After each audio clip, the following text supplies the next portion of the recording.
Hello, everyone. My name is Malachi Burden, and thank you for tuning in to the very first episode of the Messenger podcast. For those of you who don't know me, this is actually a rebrand, a revamp, relaunch of an earlier podcast I made in college called Stay Prayed Up. Even though Stay Prayed Up is still a motto of mine, I had taken a hiatus from producing content due to life challenges, trials, and tribulations during that season of my life. But my current season, after divine intervention, divine conversation, I felt that passion, that urge, that flame, that burning desire in me to start pursuing this passion of mine once again. So, what is the Messenger Podcast?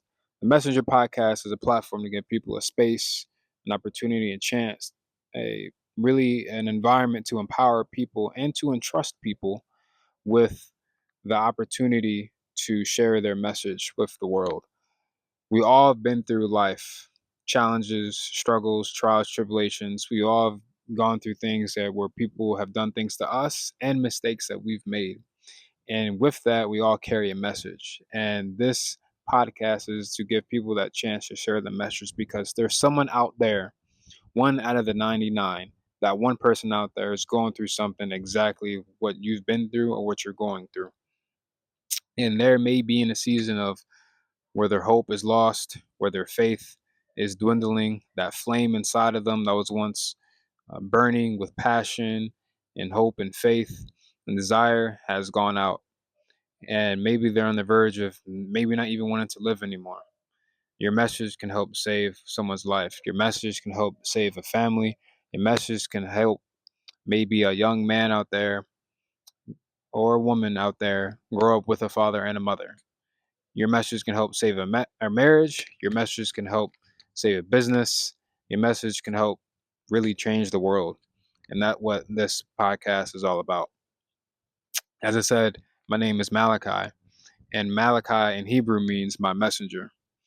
And through a conversation I had with somebody, he showed me a translation of the Bible where Malachi burden is actually in the book of Malachi. And it's in Malachi chapter 1, verse 1. It says that the burden of the word was given to Malachi to give to the people. And that's important to me because there is a time in my life where I thought about changing my last name due to the father I had growing up. And the last name burden not only carries with it a stereotypical negative connotation, but also just that last name from him, just all the pain I've been through growing up with him. I wanted to get rid of it.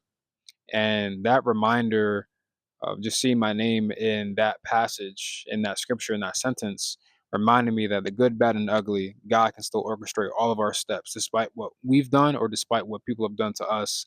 Everything serves a purpose, His purpose, and regarding our purpose in life. And so that's what this podcast is all about. So, first and foremost, I want to really thank God, Jesus, Holy Spirit, Trinity, for always being with me and empowering me and never leaving me or forsaking me throughout all of the different stages and seasons of my life. Despite all the mistakes and sins I've made and what other people have done to me, I wouldn't be here without Him. That's first and foremost. Secondly, I'm going to say this at the end of the episode as well. If you've been doing life on your own and you're not where you want to be, I urge you to give God a chance, to give Jesus a chance. Or maybe you have grown cold toward God, or maybe you've been distant, or maybe you're really angry with Him and you don't know if this faith thing is real, or you don't know if this faith thing is even worth it. I promise you, if you give Jesus one more chance, your life won't be the same for the better. That's a promise I can make to you. It's not a promise saying that you won't go through trials and tribulations again, but your life will be better. Thirdly, there's a reason why I'm sitting where I am. I'm not inside in a studio or inside anywhere recording this first episode. There's a reason why I'm standing outside or sitting outside in front of this tree.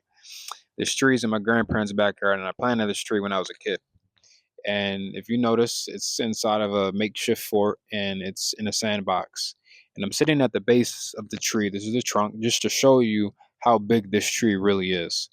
If it's not the one of the largest, it is the largest tree, not only in this yard, not just this block, but the entire neighborhood. And when I planted this tree as a kid, everyone told me it would not grow. Friends, family, whoever it was, told me it wouldn't grow because I planted a twig in sand. But the thing about this is that there's two miracles here. One, the tree is a maple tree, and there's no maple trees in this entire neighborhood. And so God orchestrated a little maple tree twig to fly across the city to land in my grandparents' backyard, which I found unplanted. Number two, I planted the tree in sand, and this tree was not supposed to grow in sand.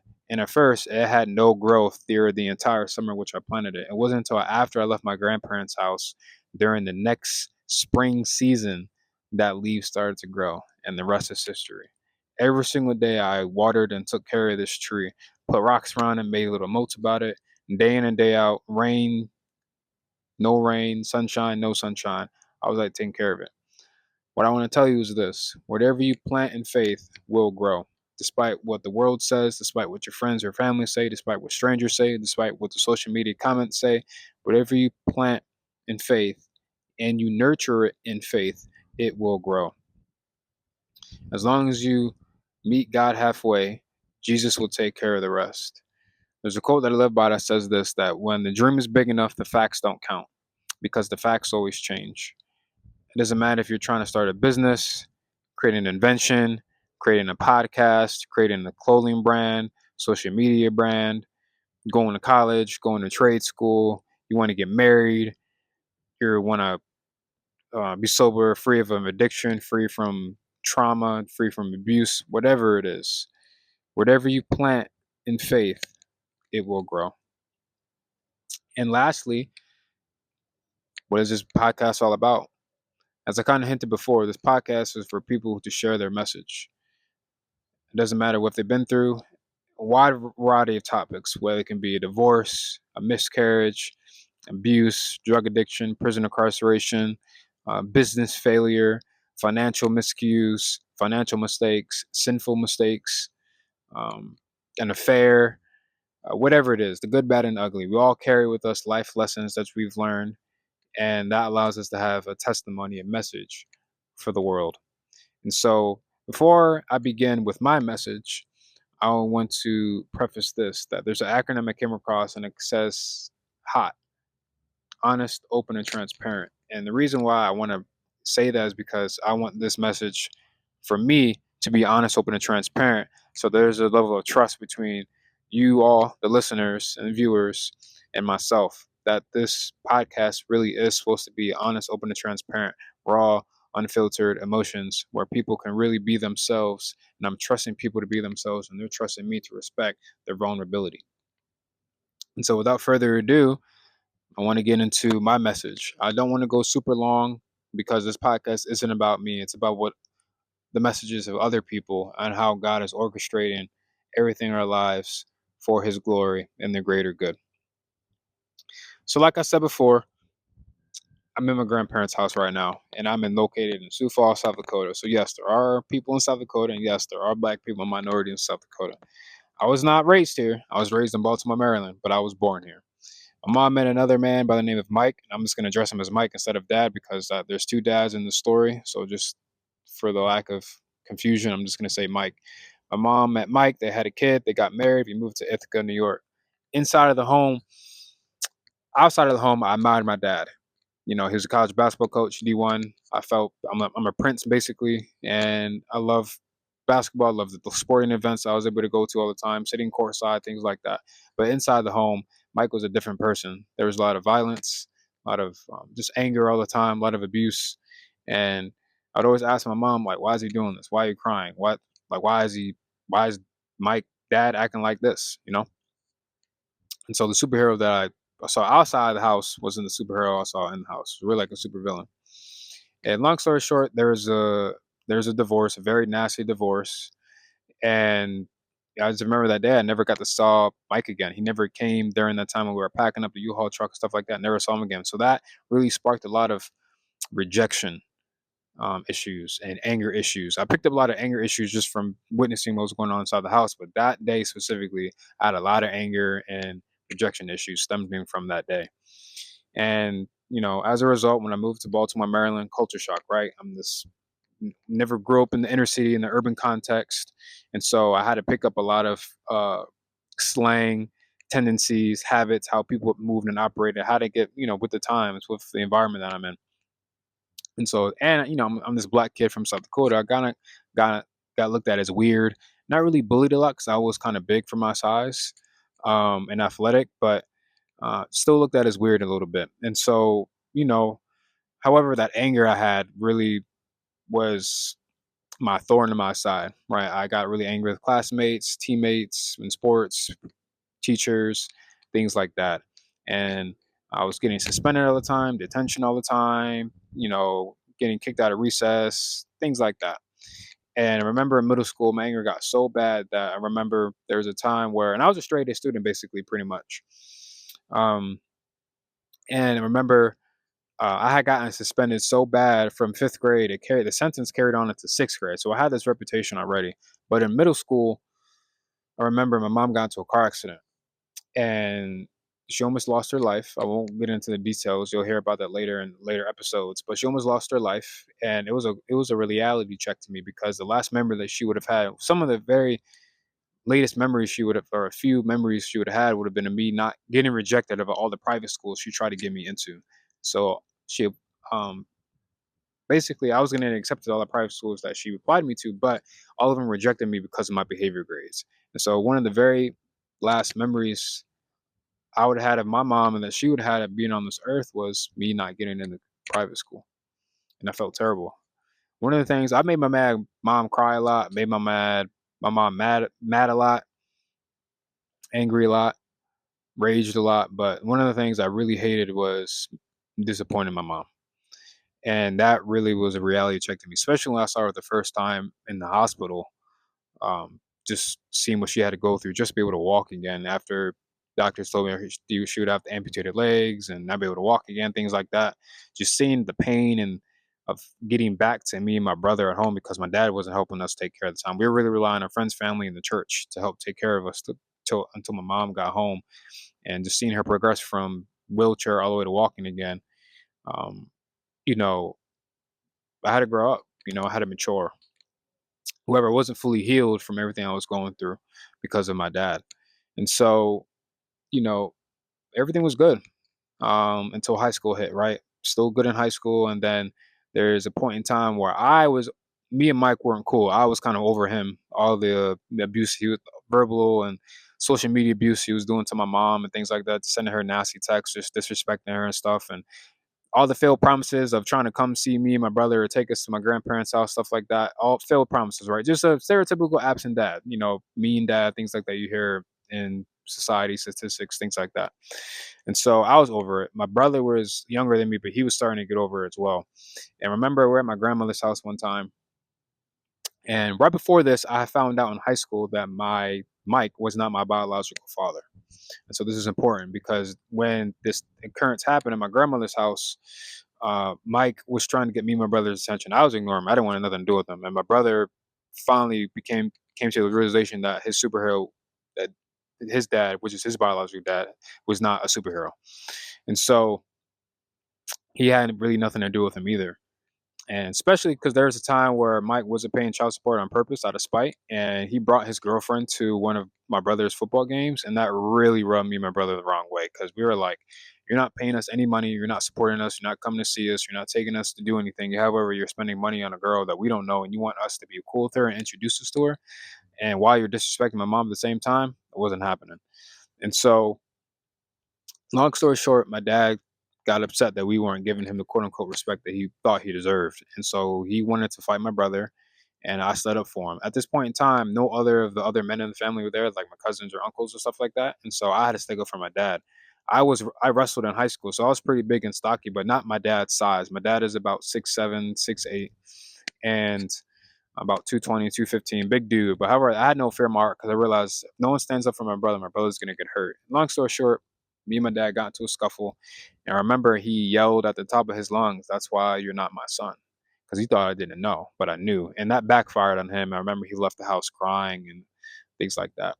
So I thought I was free. I thought that power grip he had over me, the power dynamic was in my favor. Now I'm free from this pain, things like that, and For the longest time, I thought that until later in my senior year of high school, my dad asked me to come see me wrestle, and he's never seen me wrestle before. And I was 28-1 that year, and that one loss was the loss that he asked to come see me wrestle, and he never showed up. He never sent a text or a call that he wasn't going to make it, and because of that, I mentally was not checked in, or I wasn't locked in into the match, and I lost versus a dude that I easily could have beaten, and that was my only loss that entire regular season. And that's when I realized like I have to, I'm not free from him yet. And there's gonna have to come a point in time where I'm gonna have to do something in order to be free from him. Not knowing what I would have to do, but I knew how to do something.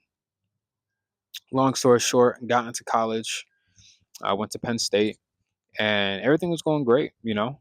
And junior year or my fourth year, I had a 5-year degree, so my fourth year, I'm thinking everything is going to be great, you know.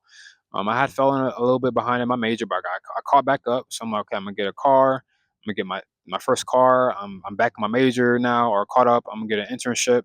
Me and my girlfriend at the time, we're gonna get back together, and I'm the president of my fraternity. Like life is gonna be amazing, great, you know, great year of my life. And I remember everything went left. I feel like everything was taken away from me. You know, I got this. The relationship I was in became very abusive, mentally, emotionally, sexually, verbally. I got kicked out of my major due to racism, just being outcasted, and my dream of being an architect was vanished basically. Um, and I could have fought it, you know, through the student conduct, the board, and things like that. But at that time, I just wasn't mentally even there. I'm just thought like everything was gone because everything happened so fast. Um, you know, I ended up not getting the car that's supposed to be my first car. Things just started happening, and I just picked up a very nasty drinking habit. And long story short, I became an alcoholic. Um, and I remember the very first night where I blacked out drunk for the first time, and I realized like it was during that time where I can enjoy myself without having the worries of everything that was going on. And I just kept chasing that level of drunkenness. And I went to a party school, so no one thought anything of it. So I was like, great, this is perfect. No one's gonna question why I'm drinking so much. And I just, you know, became alcoholic. Fast forward, I had a near death experience several months later where I almost died from alcohol poisoning. And at that point in my life, I, I had below a 2.0 GPA because I wasn't in the major at the time. I was failing all my classes except for one. I lost my scholarship.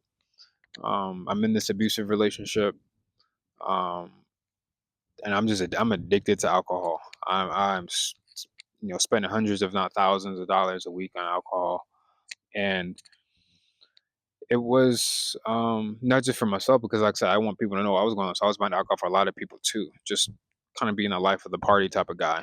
And I was just spiraling out of control. And I knew at that point in time that I needed to get help. But during that time, the reason why I said that, what I said in the beginning of the message was I was angry with God. I had lost hope and I had lost faith. And I told him, I remember I would pray in the park behind my house day in and day out. During the nighttime, I would just cry and yell and scream in pain and anger and just, God, where are you? I feel like you're not in my life. I feel like you're not moving. I always believed in him. I was like, I know you're existing, but I feel like you're just not working in my favor. You're not working on my behalf. And I told him, if you don't fix this, me and you are done. And long story short, God heard me and he started moving supernaturally, like at the speed of light. I got into a new major, got an internship that same semester in Houston. And while I was in Houston, I was able to lower my tolerance to 2 drinks a night if I did go out. I found a local church there. And I remember the first service I went to, I decided to give church one more chance. And I went, and the pastor said, God writes your life from finish to start so you can live your life from start to finish. And the pastor said, give a year of your life to God, and I promise that it'll be for the better. And I said, okay, well, I'm in Houston for 10 more weeks. No friends, no family. I have nothing better to do. I'm alcoholic. Let's do it. So I was in church for the last 10 weeks, and I'm getting baptized and went back to school for my fifth year. Started a podcast, which is the first version of this, YouTube channel, a church Bible club, all that. I was on fire for God. And however, my friends wanted to celebrate my birthday um, back in school. My birthday's in the summer. So I remember that first week, and I had like 20 to 30 drinks. The reason I know is because I had 10 shots the first bar, 10 shots at the second bar, and mixed drinks in between. However, I drove all my friends home, and my cell phone. And I realized I'm a functioning alcoholic. I just want 10 weeks, lower my tolerance, and now I can drink almost 30 drinks and feel perfectly normal. And I realized at that point I had to go sober. It was a very scary thought because I'm like, I'm so young. I'm in college. Can I do it? I don't know if I can do it. When am I gonna do it? Am I gonna do it after I graduate? 5 years from now? 10 years from now? I don't know. And since I never addressed it, my drinking spiraled again out of control my last year of college. And long story short, by the grace of God and mentors believing in me, mentors, correcting me. Um, I kind of opened up to my friends a little bit. They were helping me stay in check in terms of my drinking and things like that. And I graduated. And the day after my graduation, I woke up with a hangover because I celebrated that night. I woke up with a hangover. And I just felt Holy Spirit speaking to me, and He just said, "Today's the day." And so I quit drinking cold turkey. That next morning, hungover, and I had no withdrawal symptoms. I didn't have to go to rehab, AA, no clinics, nothing. Um, and I was completely set free in that moment. And it was that point in time, I was like, I'm gonna really dedicate my life to serving God and helping people through mental health and addiction. Because of what I went through, but also during that recovery season, my therapist, who I knew since I was 5 or 6 or so, he had passed away from a heart attack. And he was one of the only people that always believed in me despite all my mistakes, everything I was going through. And he knew my entire past, the good, bad, and the ugly. He never stopped believing in me. And he was always there in my corner. And it was always a phone call away. And then my English teacher, who I had in high school for 3 years of high school, we became really, really close. Shout out Miss Kimmel. Hope you rest in peace. And I hope to see you in heaven one day. She, um, she wrote my college recommendation letter. And I remember in high school, I remember she asked me, she said, "What do you want to be? Where do you want to go?" I told her I want to be an architect. I want to go to this school. And she said, "Okay, well, I'm gonna help you get there." And she just gave me a game plan. Hey, you need to start doing this better, fix your habits, fix the people you're hanging out with. She was not playing with me. She took me under her wing and she was disciplining me, like, making sure she was like, "Hey, like you're gonna get here and I'm gonna help you get here." And shortly after during this season when I was in Houston, um, when I rededicated my life to God, we started talking a little bit, and there was a day when I forgot to respond to one of her messages, and that was the last day of her life.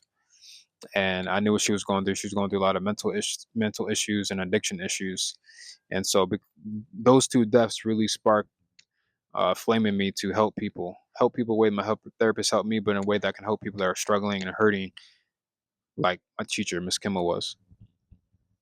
And so, long story short, um, almost when I graduated in July, out of 300 job offers or applications, to over 300, I got 3 offers. The first offer was an internship in Baltimore that had offices in Houston. So I said, okay, cool. I want to get back to Houston and start serving in the church that helped save my life.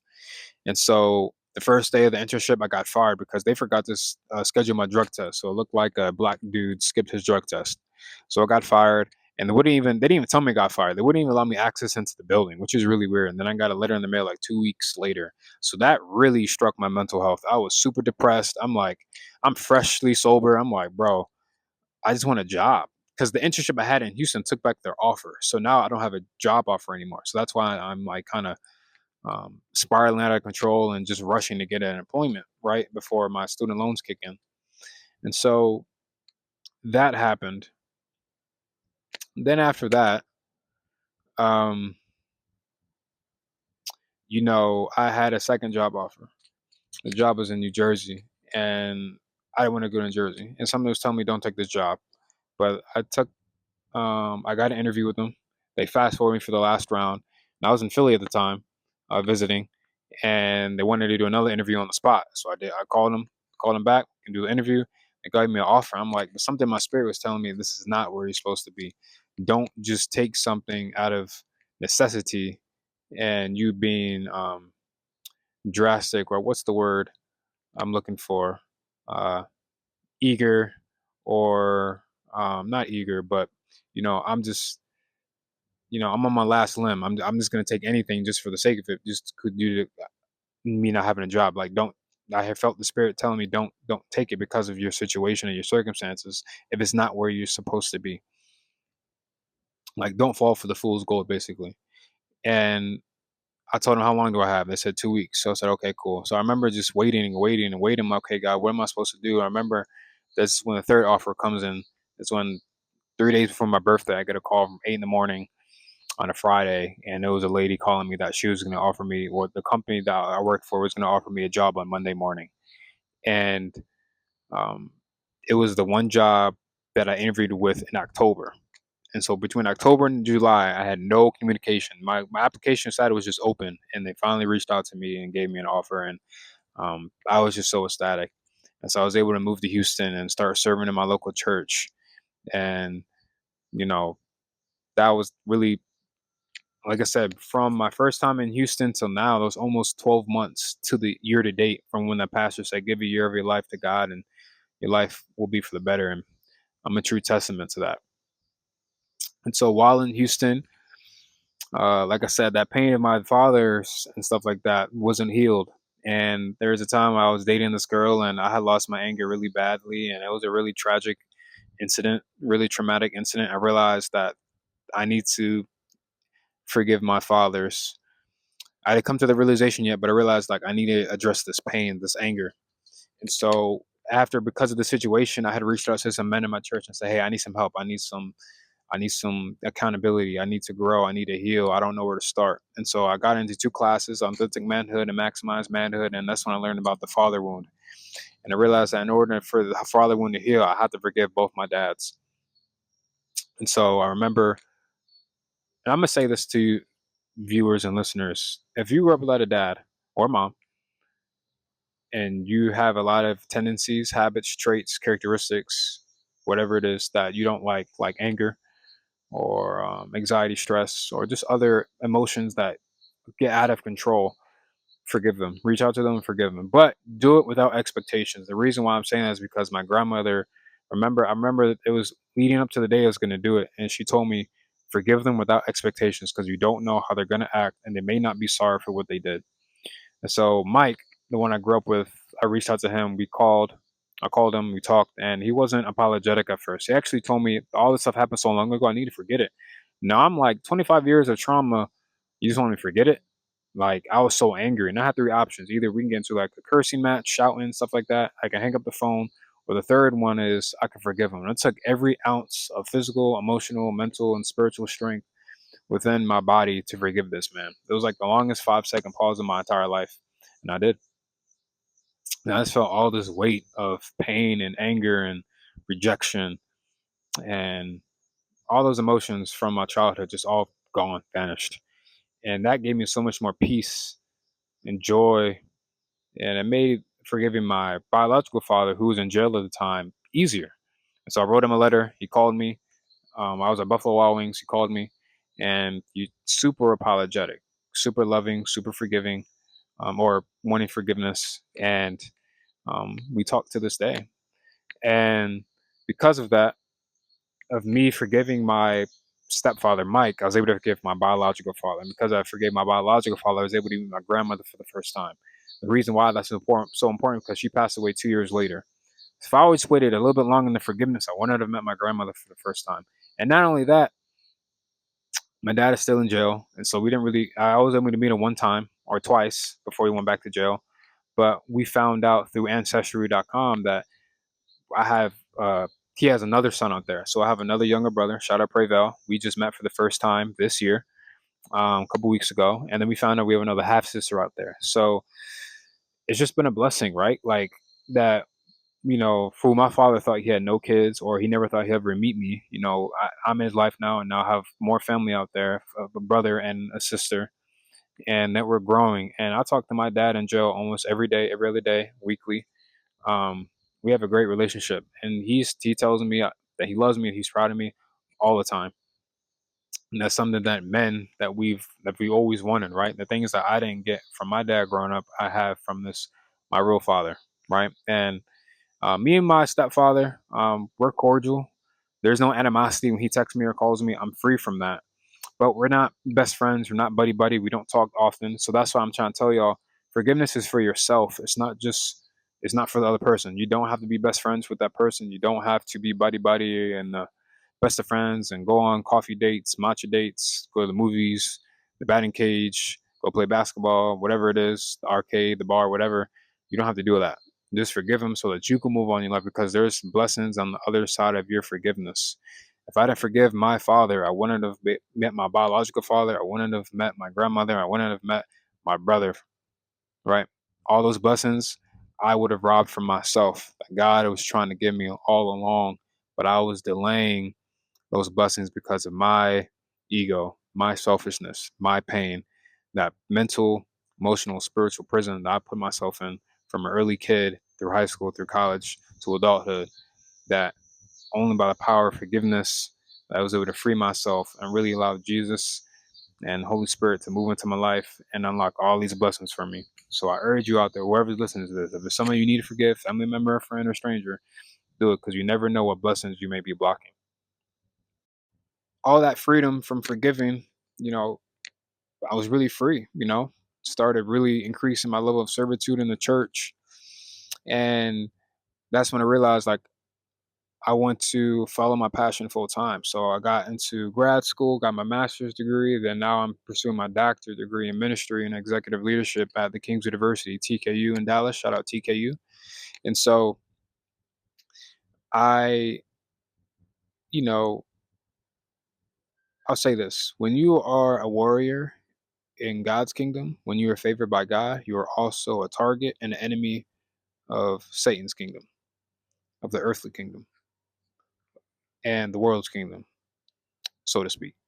Because of that, Satan's going to throw a lot of haymakers your way. He's going to throw a lot of storms your way to see if you really are about what you want to be about. If you're really passionate about your passion, if you're really ambitious about your ambition. And like I said before, my grandmother passed away 2 years later. That was during this season when I really when I got into grad school for ministry. When I got into grad school for ministry, in that season, that transition, I lost my job. I developed a lot of neurological issues, mental issues, if you will. The reason why my job fired me, and I was in a lawsuit because of that. I was unemployed for a year and a half. My grandmother passed away. I got into a near-death car accident, totaled my mom's car. I rolled over multiple times, and there's so many other things that happened during that time where I felt like my faith was just being tested, and it was like, Satan trying to get me off my path, off the path God had laid out for me. And there's a lesson in that. When in college, when life was happening, my faith wasn't strong enough and I fell. But even when I fell, God was always there, and He stooped down to make sure that He would always be there with me and to remind me that He will always be there with me. Even when I felt like He wasn't there, He was there for me. But since my faith fell and I had lost my faith and my hope, I fell into drinking. Now, in this current season or this last season, my faith was stronger more than ever. And to demonstrate this, after I've finally got out of that season of trials and tribulations, I was getting a haircut one day. My barber said, "You have some bald spots in the back of your head," and I never knew. And he said, "Yeah, I realized them months ago, but I never said anything. I thought you knew, so I just wanted to tell you, just in case you didn't." So I remember I went home. I told my mom, and she said, "Yeah, I thought you knew. You had them." And I was like, wow. So I went to the doctor and she said, yeah, these are just all stress related. And she said, do you feel stressed? I said, no, I'm just happy. I have joy and peace. I'm fine.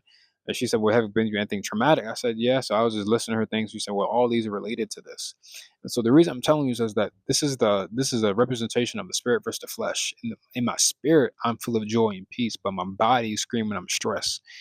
And the dilemma here is that sometimes we want to lean into the flesh more instead of leaning into our spirit more. If I would have leaned into the flesh more, all that stress my body would have consumed my mind, would have consumed my emotions, would have consumed my spirit. But since I was leaning to the spirit more, I had that peace that surpassed all understanding.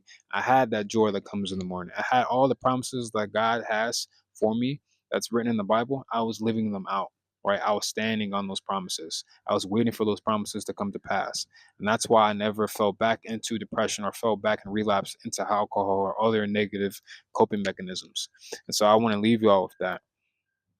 And so that's really all of it in a nutshell. There's more things that you'll learn about me on future episodes, but because of all of that, you know, God's just been amazing, right? He's been amazing in my life. I'm just a testament to that. Uh, Where I'm at right now, I'm still at my church serving. I serve at Lakewood Church in our Freedom Ministry. Shout out to Freedom Ministry. Ministry is really for anyone going through anything, whether mentally, emotionally, spiritually, a drug addiction, in and out of prison, abuse, trauma, anything significant, or you just need someone to talk to. We are here for you. We serve in person and online. You can reach us, just search up Freedom Ministry Lakewood, and you'll find us there. We'll definitely love to connect with you and help you go through whatever journey you're walking in order for you to get the freedom that you need and deserve and that God promises for you. I This podcast is a product of all of this. Like I said before, I met my grandmother for the first time, my brother for the first time just recently. I hope to meet my sister soon. We're still trying to locate her. I just had an interview with the Voyage magazine as well, and something that I have just published. Forgive me, this is the proof. This is not what the real version is, but I just produced a mental health devotional. Like I said, I don't think I said it. I'm a big, huge mental health advocate. And this is a devotional, 31 days. And this really was birthed out of this year's Mental Health Awareness Month.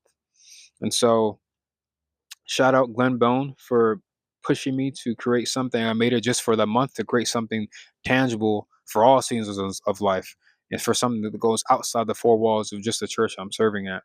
And so this is the first version. You can find it on Amazon. It is on ebook, Kindle, and the physical copy. And I plan on releasing a women's version, a men's version, a young adult version, and a parent kid version, because mental health is for everybody of all ages, men and women alike, and kids and young adults. And so I'm going to leave you all with a few lasting words from this episode. Your life was blessed with a finite number of pages, but an infinite number of chapters. Just like this devotional, there's a limited number of pages in here. There's a finite number of pages. But in our life, in reality, we have an infinite number of chapters. If you're in a bad chapter right now because of what someone has done to you or a mistake you've made, a sin you've made, you can write as many chapters as you need to until book, your life book is the book that you want it to be, until you are the best author that you can be. Write as many chapters as you need to. Your life is far from over. You have an infinite number of chapters despite whatever you've done in your life, despite what anything has been done to you by other people or a person, family member, stranger, friend, employer, whatever it is. You can write as many chapters in your life as you need to. Your life was blessed with a finite number of pages, but an infinite number of chapters. Number two, for every adversity, trial, and tribulation, there is a seed of equal or greater benefit. Just like this tree that I planted, there's a seed out there with your name on it. There's a seed out there with your blessings, your favor, your prosperity, your provision, your healing, your freedom, your growth. There's a seed out there, and you have to find it. Don't lose hope and don't lose faith. Your life is far from over. A couple bad chapters, a couple bad mistakes, the trauma you've been through, the abuse that you've gone through does not define you. Those things in the past is the past, and things that were done to you is not your responsibility, right? You had no control of it. However, you walking in freedom, you taking those chains that have kept you in bondage, mentally, emotionally, physically, spiritually, is your responsibility to walk in freedom. And you can do that with the power of Jesus and the Holy Spirit's power within you. And last but not least, like I said in the beginning, if you're doing things your way, if you're living life your way and you're not where you want to be financially, physically, mentally, emotionally, spiritually, if you've been doing things your way and you're not where you want to be, give Jesus a chance. And if you've gotten cold towards God, if you've gotten angry with God and you've walked away or distanced yourself and you need to rededicate, I urge you to give Jesus one more chance. And I promise you, your life will change for the better. That's a promise. I'm a testament to that. And if you need someone out there to believe in you, I'm that person. There's a reason why I'm 6 years sober today. And that's because I want to be that person out there where when all hope seems lost and you feel like you need to relapse or you feel like life isn't worth living anymore, I want you to know there's at least one person out there that's staying sober and staying strong because he believes in you. You're the person out there that I stay sober for and I fight every single day for. I'm not here for the 99 people. I'm here for the one person. And that's what this Messenger podcast is all about. And so as I wrap up, I just want to remind you all of this, that a righteous man or woman may fall 7 times, but they'll stand up 8. And Jesus will be there with you on the ground while you're standing up, and he'll be there while you're standing up in every single season of your life. And I just want to shout out my mom, shout out my brother Michael, shout out my brother Prevail, shout out all my friends, my fraternity, my chapter, Delta Theta. I want to shout out my day ones, Crown Clan. Y'all know who you are. That's an inside joke. I want to shout out, my friends in Houston, the good brothers I met out there. I want to shout out TKU, my cohort 10, our doctoral degree program. I want to shout out Lakewood Church, shout out the Freedom Ministry, shout out John Bowman, Pastor Eric, Pastor Jeremy, Pastor Phil, shout out Rassam, shout out Glenn, shout out Chris, Anthony, shout out my grandparents, shout out my uncle, shout out, who else am I missing? Shout out other podcasts that invited me onto theirs. Shout out to all the future people I'm going to have on this podcast. Shout out God as well. Shout out Jesus, Holy Spirit, the Trinity. You know what it is. Shout out, just shout out everybody that has ever poured into me. I know I'm forgetting some names. Shout out Miss Kimmel. Shout out JC. Shout out Dr. Caraway. Shout out Kurt Marshall from my time at Penn State for never giving up on me. But if I'm forgetting any names, please forgive me. But thank you for everyone who's never given up on me, who's always spoken life into me, who's been with me through the good, bad, and the ugly. I wouldn't be here without you. And these people that this message will impact, and everyone who see future episodes on this podcast, all of this creation, this podcast wouldn't be possible without the love and support of everyone who's poured into me, who's always been there for me. So thank you, and from the bottom of my heart, I love you. Thank you all for tuning in, and this is the Messenger podcast, the very first episode. And I'm grateful and blessed to be here, and I'm excited for the journey with you all. You can follow us on all social media platforms, the Messenger podcast. My name is Malachi Burden, Malachi Burden _ on all social media platforms. Until next time, stay prayed up.